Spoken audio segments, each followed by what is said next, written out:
Hey everyone, how are you? My name is Camille Shimokin, and I want to come back and talk about booking these flights.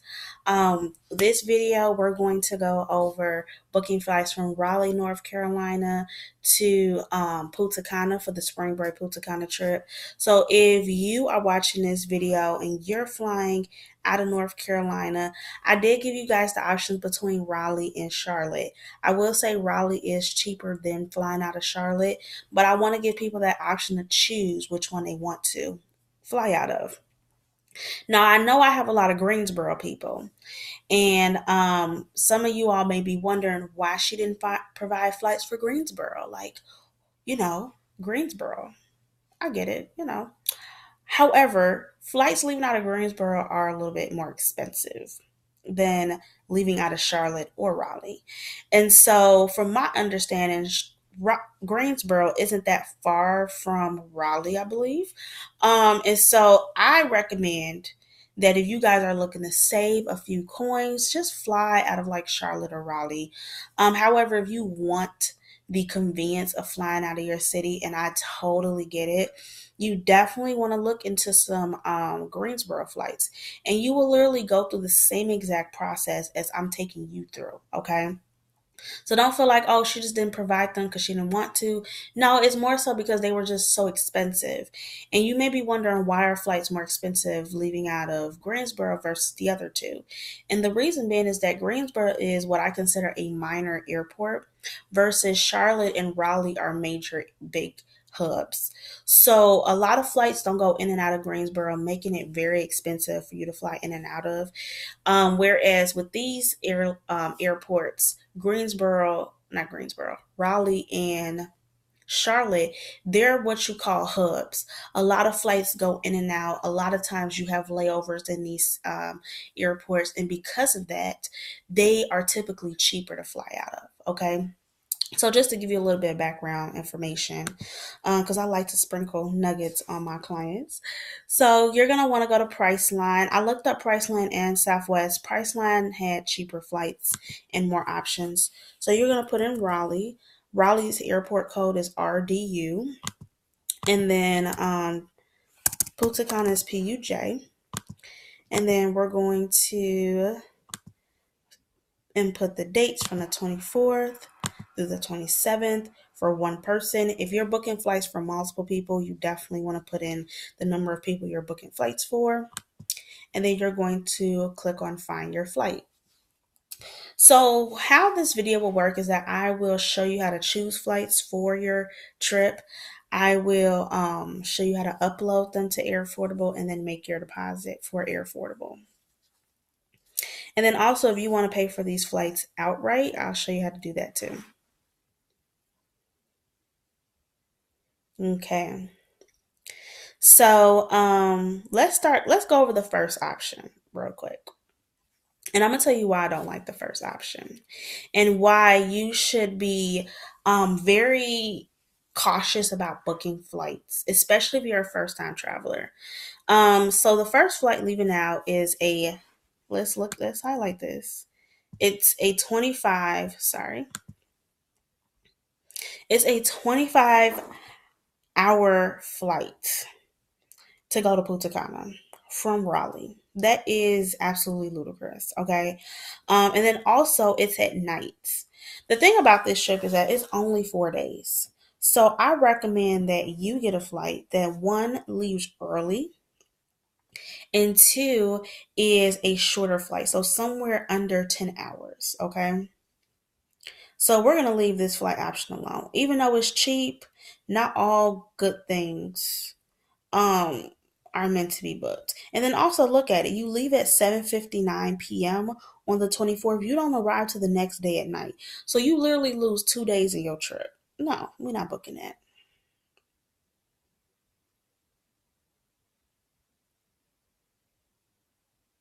So we're going to look for some other options. And so here are two options that I really like. So, and it really depends on you.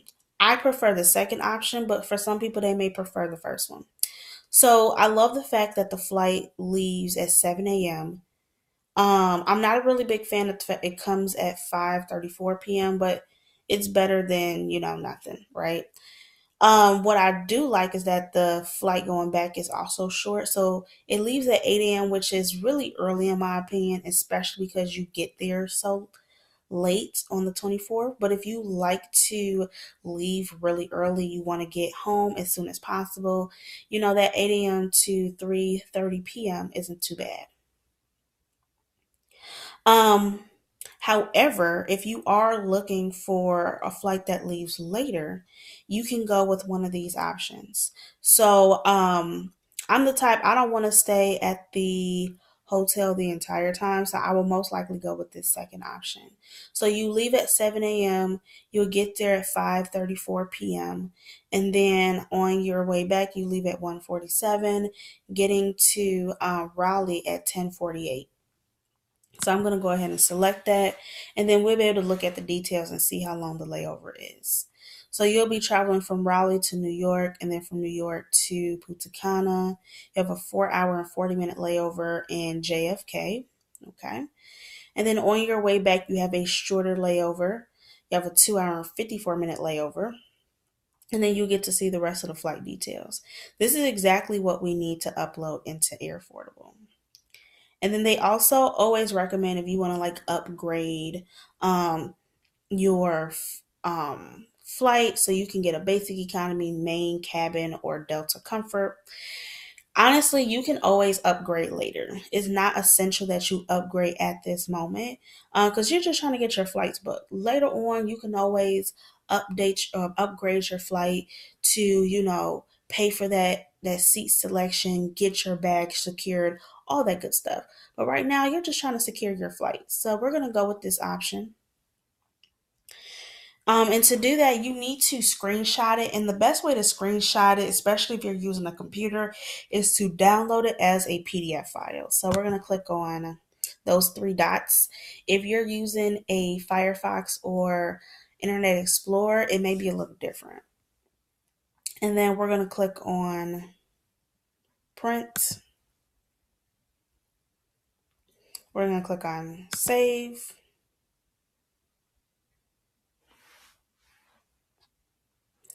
And then name it something that you can remember.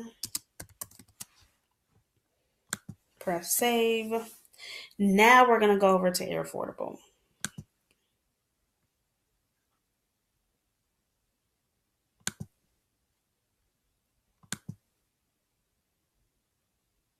So the first thing you're going to do when you log into Airfordable is that they're going to take you to this area here.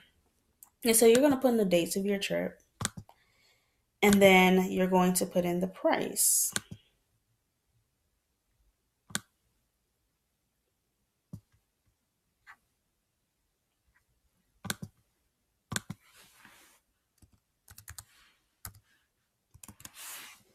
And then you're going to choose between paying every 2 weeks, 3 weeks, or 4. I'm going to go with every 4 weeks. So they're going to let you know the cost of the flight that you input. They're going to let you know the service charge. So their service charge is only $60.74. That's insane. Bringing your grand total of your flight to be $527.97. Your upfront cost today is $177.55. So they let you know that your payment today is $177.55, and then they let you know how much your next payments are and when they are due. So this is perfect. I'm going to say, great, let's book this. And so now they're going to ask you to upload your flight. So we found this flight on Priceline.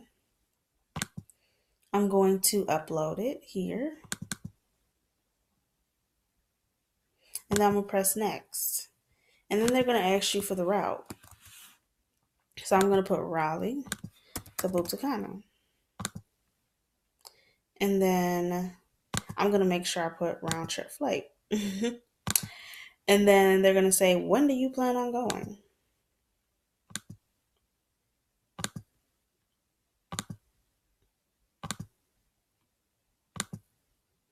And then they're going to ask you for the cost.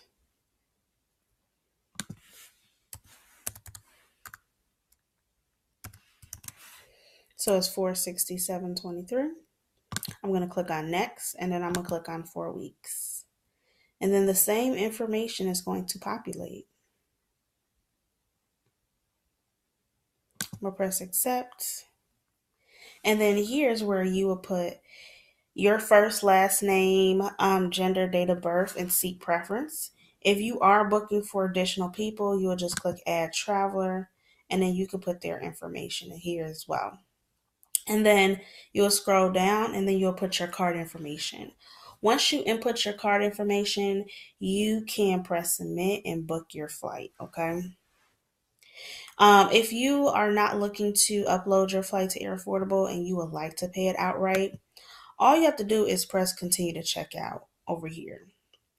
And so you definitely have the option to do both. But I recommend that if you do book your flight with Priceline or whoever you book your flight through, is to make sure that you add travel protection to your flight. When it comes to travel protection, I'm a big fan of protecting my investment, and traveling to me is an investment, so I choose to protect it at all costs. And the way I do that is adding travel protection.